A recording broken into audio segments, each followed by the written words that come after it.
Hello everyone. இன்றைக்கி நம்ம பார்க்க போகிற தலைப்பு சீத்தலை சாத்தனார் எழுதிய Manimekalai. Welcome to the channel study with Shabnam Asif. இந்த வீடியோ யாரெல்லாம் லைக் பண்ணாமல் பார்த்துட்டு இருக்கீங்களோ அவங்களாம் லைக் பண்ணிவிடுங்க, கமெண்ட் பண்ணிவிடுங்க, ஷேர் பண்ணிவிடுங்க, மறக்காமல் சப்ஸ்கிரைபும் பண்ணிவிடுங்க. அப்போ தான் இந்த மாதிரி நிறைய வீடியோஸ் உங்களுக்கு வரும்.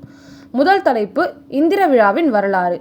உலகம் திரிய ஓங்கு உயர் விழுசீர் பலர்புகழ் மூதூர் பண்பு மேம்படி ஈய ஓங்கு உயர் மலையத்து அருந்தவன் உரைப்ப தூங்கு எயில் எறிந்த தொடித்தோல் செம்பியன் விண்ணவர் தலைவனை வணங்கி முன்னின்று மண்ணகத்து எந்தன் வான்பதி தன்னுள் மேலோர் விழைய விழாக்கோல் எடுத்த நாள் ஏழ் நாளிலும் நன்கு இனிது உரைக என அமரர் தலைவன் அங்கு அது நேர்ந்தது கவரா கேள்வியோர் கடவார்.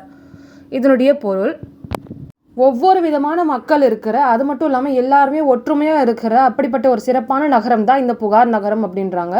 அந்த புகார் நகரத்துக்கு இன்னொரு சிறப்பு வர மாதிரி அகத்தியன் அப்படின்றவர் என்ன சொல்கிறாருன்னா, செம்பியனோட பேச்சை கேட்டு அகத்தியன் தேவர்களோட தலைவனை வணங்கி அவங்களோட புகார் நகரத்தில் 28 நாட்கள் விழா நடக்க போகுது, அதை இவங்க எல்லாரும் கலந்துக்கணும் அப்படின்னு கேட்குறாரு.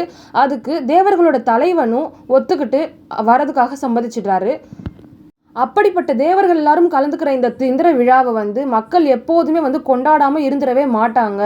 அவங்களோட நினைவில் எப்போவுமே அதை கொண்டாடணும் அப்படின்றது இருக்கும் அப்படின்னு சொல்கிறாங்க. அடுத்த பாடல், ஒருங்கு கூடினர் மெய்த்திறம் வழக்கு நன்பொருள் வீடு எனும் இத்திறம் தம் இயல்பினின் காட்டும் சமய கணக்கரும் தம் துறை போகிய அமைய கணக்கரும் அகலாராகி கறந்து ஊறு எய்திய கடவுளாலும் பறந்து ஒருங்கு ஈண்டிய பாடை மாக்களும் ஐம்பெருங்குழுவும் என் பேர் ஆயமும் ஒருங்கு குழியி. இதனுடைய பொருள், உண்மையை உணர்த்துகிற நூல்களில் இருக்கிற திறம், அதுக்கப்புறம் உலகியல் பற்றியது, நன்மை தரும் தத்துவ விஷயங்கள், அப்புறம் முத்தி, இது 4மே இருக்கிற சமய கணக்கர்கள் வந்திருக்காங்களா அந்த திருவிழாக்கு. அடுத்து காலத்தை கணிச்சு சொல்கிற, எதிர்காலம், இறந்த காலம், நிகழ்காலம், இது எல்லாத்தையும் கணிச்சு சொல்கிற ஜோதிடர் அவங்க வந்திருக்காங்க. அடுத்து தன்னோட உருவத்தை மறைச்சிக்கிட்டு மனித உருவத்தில் இருக்கிற கடவுள்கள், அப்புறம் மரக்கலம், மரத்தை வச்சு பிஸ்னஸ் செய்வாங்க இல்லையா, அவங்க புகார் நகரத்துலேருந்து வேறு நகரத்துக்கு பிஸ்னஸ் செய்கிற பார்ட்னர்ஸ், அவங்க அந்த வெளிநாட்டுக்காரங்களும் வந்திருக்கிறாங்க. அடுத்து அமைச்சர், புரோகிதர்னா சாமியார், சேனாபதியர், தூதுவர், சாரணர், இந்த 5 பேர், அரசருக்கு கீழே இருக்கிற இந்த 5 பேருமே வந்திருக்கிறாங்க. அடுத்து கரணத்து இயல்வர், கருமாவதிகள் அப்படின்னா பிரெக்னென்ட் விமன், கனக சுற்றம் பக்கத்தில் இருக்கிறவங்க எல்லாரும், கடை காப்பாளர், கடையெல்லாம் வச்சிருக்கிறவங்க, அடுத்து நகரத்தோட தலைவர், நாற்படை தலைவர், யானை வீரர், இவுளி மறவர், இவங்க எல்லாருமே இந்த திருவிழாவில் கலந்துக்கிறதுக்காக அரசவையில் கூடியிருக்கிறாங்க. மூன்றாவது பாடல், விழா கால் கொள்க கொடித்தேர் தானை கொற்றவன் துயரம் விடுத்த பூதம் விழாக்கோல் மரப்பின் மடித்த செவ்வாய் வல் எயிறு இளங்க இடிக்குரல் முழக்கத்து இடும்பை செய்திடும் தொடுத்த பாசத்து தொல்பதி நரகரை புடைத்து ஊனும் பூதமும் பொருந்தாதாயிடும் மாயிரு ஞாலத்து அரசு தலையீண்டும் 1000 கண்ணோன் விழா கொள்கள் என. இதனுடைய பொருள், புகார் நகரத்தில் வாழ்கிற முசுகுந்தன் அப்படின்ற கொற்றவனுக்கு நிறைய தேர் இருக்குது, அப்புறம் படைபலமும் இருக்குது. அப்படி இருந்தும் அவனுக்கு துன்பம் வரும்போது அதுலேருந்து காப்பாற்றுறது 4ஆங்காடி பூதம் அப்படின்றது தான். அதுக்கு விழா நடத்தலைன்னா அந்த பூதம் கோவப்பட்டு என்ன பண்ணுன்னா, செவ்வாய் பிளானட் மார்ஸ் இருக்கு இல்லையா, அதை மடித்து தன்னோட பற்கள் எல்லாமே வெளியில் தெரிகிற மாதிரி கத்துமா. அது இடி முழக்கம் போல் இருக்குமா. அதனால் புகார் நகரத்துக்கு துன்பம் வருமா. அடுத்து புகார் நகரத்தில் தப்பு செய்கிறவங்க எல்லாரையும் தன்னோட பாசக்கயிற்றால் இழுத்து சாப்பிட்ற சதுக்க பூதமுக்கு விழா நடத்தலைன்னா அது கோபமாகி அது அவங்களுக்கு உதவி பண்ணாமலே போயிடுமா. அதனால எல்லா அசுரர்களையும் சேர்த்து இந்த திருவிழாவை நடத்துகிறாங்களாம். கடவுளோட அசுரர்களையும் சேர்த்து நடத்துகிறாங்களாம். மக்கள், கடவுள், தேவர்கள், அப்புறம் அசுரர்கள் எல்லாருமே சேர்ந்து தான் இந்த 28 நாளும் இந்த இந்திர விழாவை நடத்துகிறாங்க.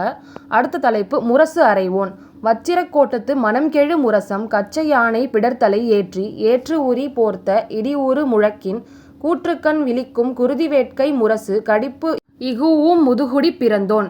இதனுடைய பொருள், கோவில் பக்கத்தில் வச்சிரப்படை நின்றுருப்பாங்களாம், அதாவது சீக்ரெட் சர்வீஸ் நின்றுட்டு இருப்பாங்க.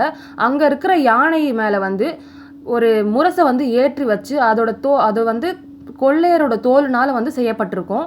அந்த முரசுலேருந்து வர சத்தம் குருதி வலி கேட்குற மாதிரி இருக்குமா, ரத்த வலி கேட்குற மாதிரி இருக்குமா. அந்த சத்தத்தை கேட்டு எல்லா மக்களும் ஒன்று திரண்டி வருவாங்களாம்.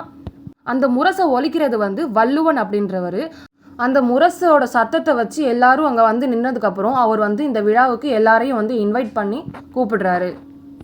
எல்லாருக்கும் விழா எப்போ நடக்க போகுது, எங்கே நடக்க போகுது அப்படின்றத சொல்கிறாரு அந்த முரசு ஒலிச்சு. அடுத்து வள்ளுவன் வாழ்த்தினான். திருவிழை மூதூர் வாழ்க என்று ஏத்தி வானம் மும்மாரி பொழிக மன்னவன் கோல்நிலை திரியா கோலன் ஆகுக. இதனுடைய பொருள் என்னன்னா, திருமகள் விரும்பி இருக்கிற அந்த புகார் நகரம் வாழ்க அப்படின்றாரு. அடுத்து வானம்தோறும் எப்போவுமே திங்கள் நிலா வரணும் அப்படின்னு வாழ்த்துறாரு. அதுக்கப்புறம் அங்கே இருக்கிற மன்னன் எப்போவுமே தவறு செய்யாத செங்கோலனாக இருக்கணும் அப்படின்னு வாழ்த்தி அந்த விழாவுக்கு எல்லாரையும் அவர் அந்த முரசை ஒழிச்சு கூப்பிடுறாரு.